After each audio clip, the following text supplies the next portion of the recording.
Hi, Geno. Howard Mandel at the Next. Good to see you. I asked Paige about this, and I'm curious what your thoughts are as well.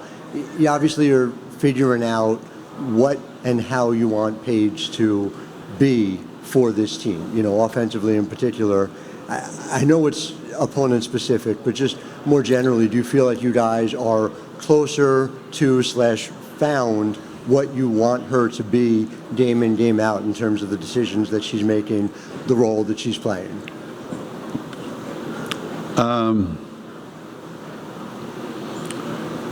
I would say that there are times when it looks like we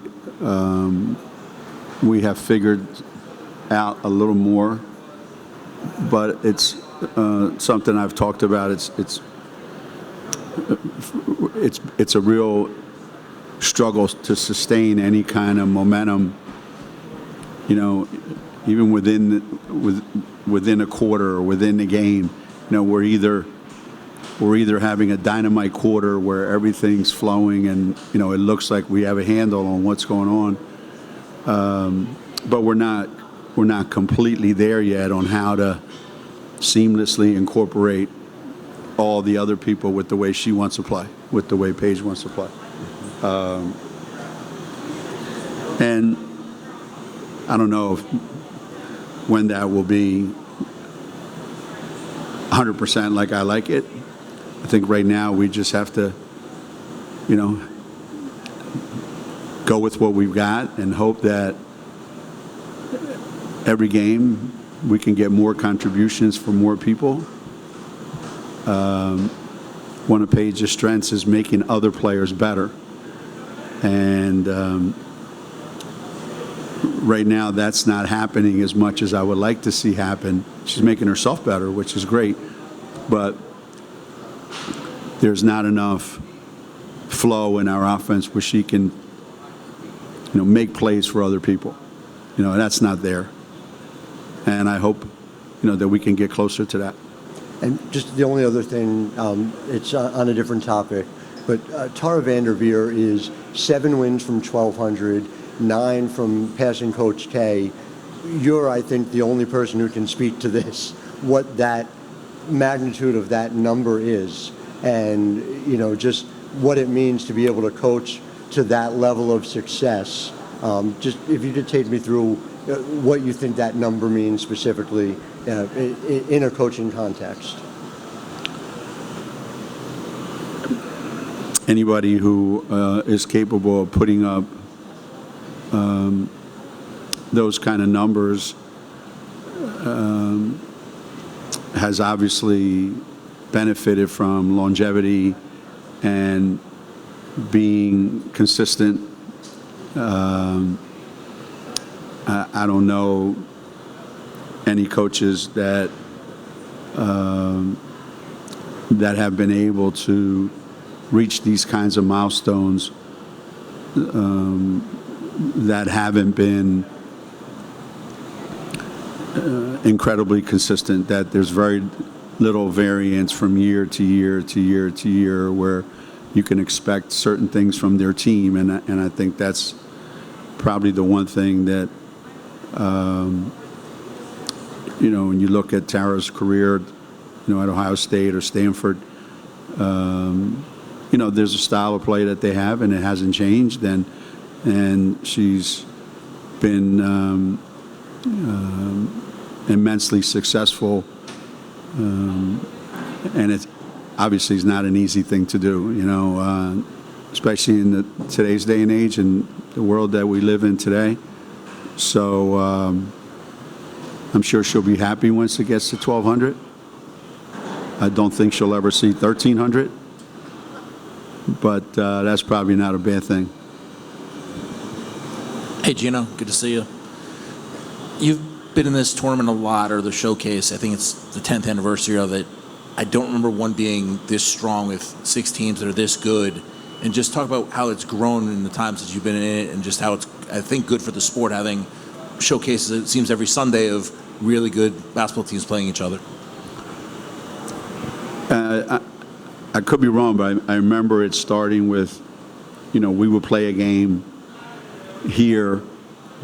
Then I think it went to, it became 2 games, and I think it's the first time that it's been 6 teams. Okay, so it's probably the natural progression of, hey, this is really working. Let's keep adding.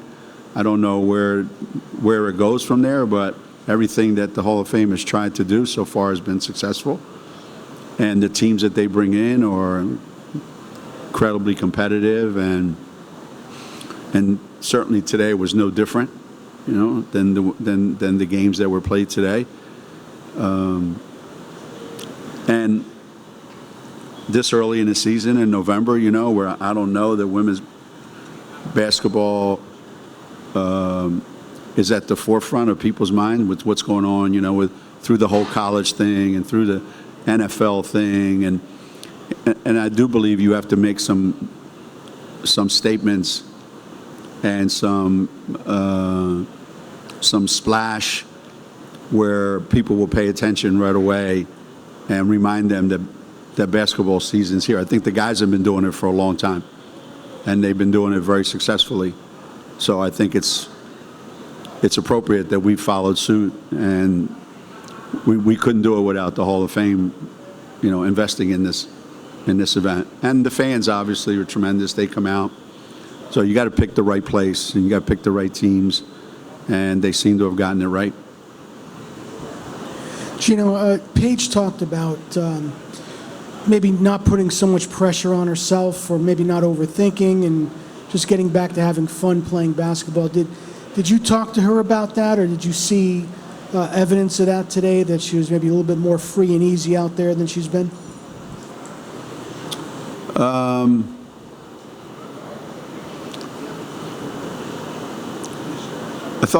I thought Paige today was a little more vocal, a little more forceful with what she wanted. I thought she was more engaged defensively, and she made some big plays defensively, and I would like to see her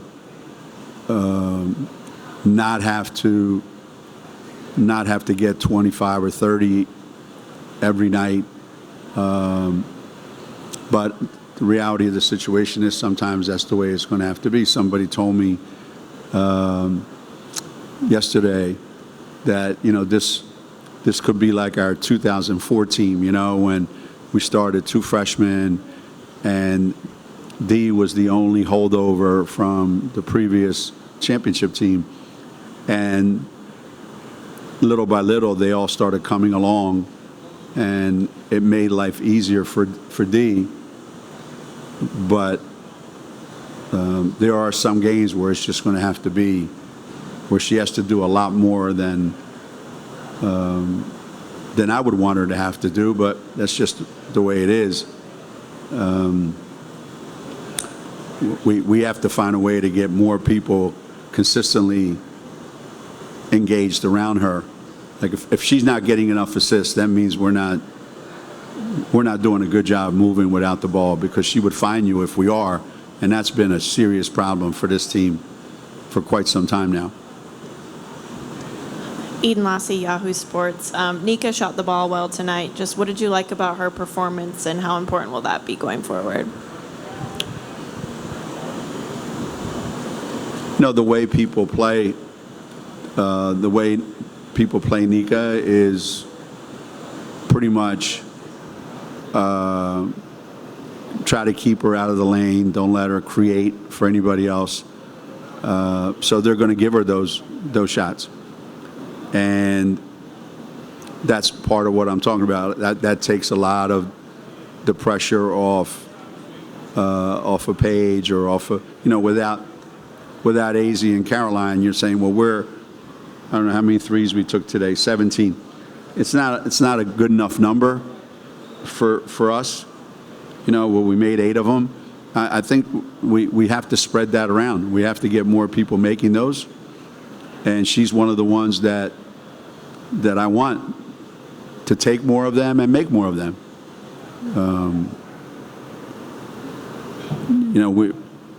and she has to be a facilitator for ball movement. You know, our two guards had 11 turnovers today. You know, so I don't know what that's a forced thing. We're forcing things. We're trying too hard to make things happen, or there's not the kind of flow that we want yet. And as that starts to happen, I think there'll be more opportunities for her and KK to get shots up. Geno, I know you've talked pretty much all season long about how the defense can kind of be up and down, but what did you like from what you saw from them today? I guess second quarter maybe wasn't what you were hoping for, but against a team that's physical like UNC, what would you like? Yeah, you look at our season and you look at the quarters breakdown, and there's no rhyme, there's no consistency to it. It looks like a graph like this. And most of it is tied into our defense, you know, how good our defense. The first quarter, our defense was really, really good, and the second quarter was lousy. And why was it lousy? Well, our offense was lousy. So when you're not running any good offense, your defense is going to be lousy. And then the third quarter, our defense was great, and our offense was creating things. So if our defense can stay consistent and create enough turnovers to get us transition baskets, that's the way we have to play. I think that's the way this team can be the most successful. You know, grinding it out in the half-court set, not exactly the best idea for us. Even though I thought we got a bunch of good sets, you know, in the third quarter with Aaliyah. But yeah, it's a struggle, no question about it. And I hope that we can find it. Geno, just wanted to ask about Courtney was saying in her press conference, you guys shared a word before the game about just the injuries to both teams and how much of a different game we would have watched had both teams been fully healthy. Just tell me a little bit about what you guys talked about, and how do you think the lack of depth on both sides played out today? Anytime you're missing players, it's an issue. But when you're missing, you know, really significant, impactful starters, it really has an effect on your team. And we talked about how every coach in America is dealing with this. You just hear about it more at Connecticut because of our profile and who these people are that. And at Carolina, you don't hear about as much of it nationally. But every coach is going through this all over the country. I wish I had, you know, we talked about, I wish coaches had an answer for why, but we don't. And unfortunately, the teams that you think you're going to be watching next week, next month, 2 months from now, may not look at all like they look today. And that's just part of the game right now. It's a big part of the game right now. Nika mentioned the communication was high today. Did you also Communication was what? high? Was really good today. Did you also notice that, and how important Not is that? between me and her, it wasn't. Between the players. How important is that to building that consistency on the court? As I said, you can tell each quarter by looking at our stats, and even though stats aren't always true, you can tell by what kind of communication we have, by how many points we score each quarter. So, yeah, our communication was great in the third quarter, but not so great in the fourth quarter. And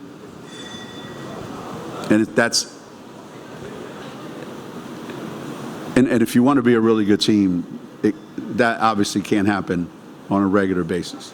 So I do believe with all my heart that God bless these kids. You know, they have a lot of great qualities, not just my team, but I'm sure every team, they have a lot of great qualities.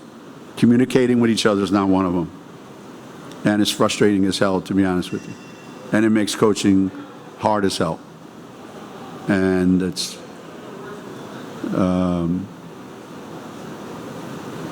an epidemic right now among college athletes. And hopefully, we can find a cure for it. Geno, the four-guard offense, the ball seemed to move really well with it today. But of course, with that comes the rebounding issues. What's your mix and match? And do would you prefer to play it more?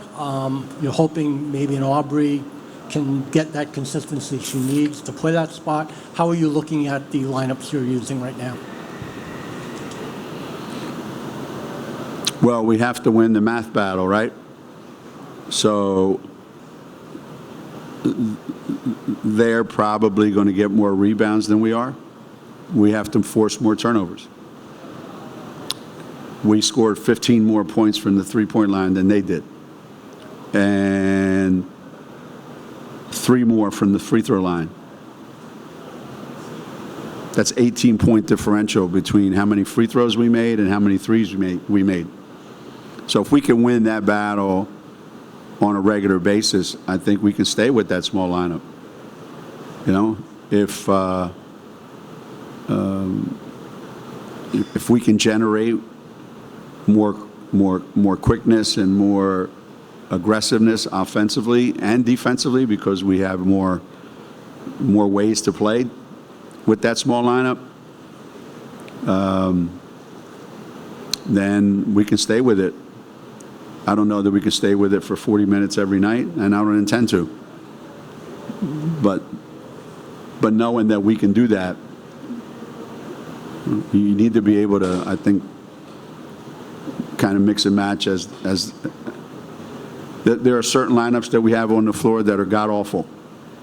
And sometimes you have to have them out there, and we couldn't win any games with that lineup. And there's certain lineups that are going to look great, and it's going to flow, and the defense is going to work, the offense is going to work, the ball is going to move.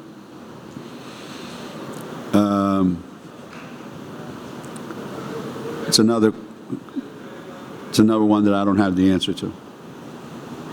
Hey, Geno. Okay.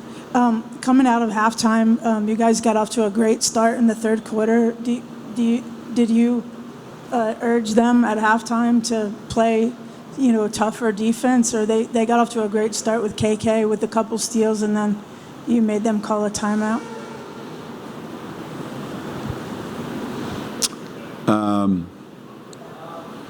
I didn't really say much at halftime,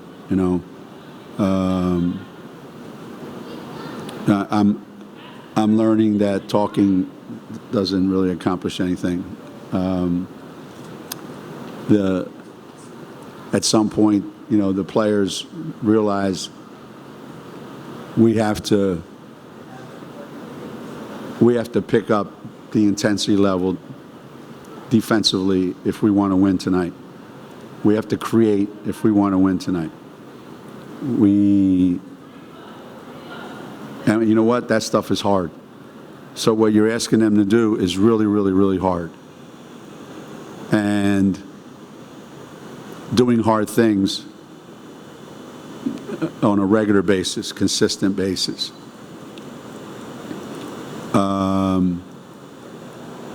It's a challenge, to say the least. So that third quarter, they were inspired. Not by me, but something inspired them, whatever that was. So there you have it. It's the best I can help you with. Coach, speaking of the guard lineup, you brought Tanya Cardoza back to your staff this season, and she's had a chance to be a head coach elsewhere. She was part of that 2004 coaching staff. Can you just talk about what she brings to the bench and how she's helped develop the guards this season? Tanya now gives us 3 of our 4 assistants that have been head coaches. And CD might as well have been, with all the games that she's coached here.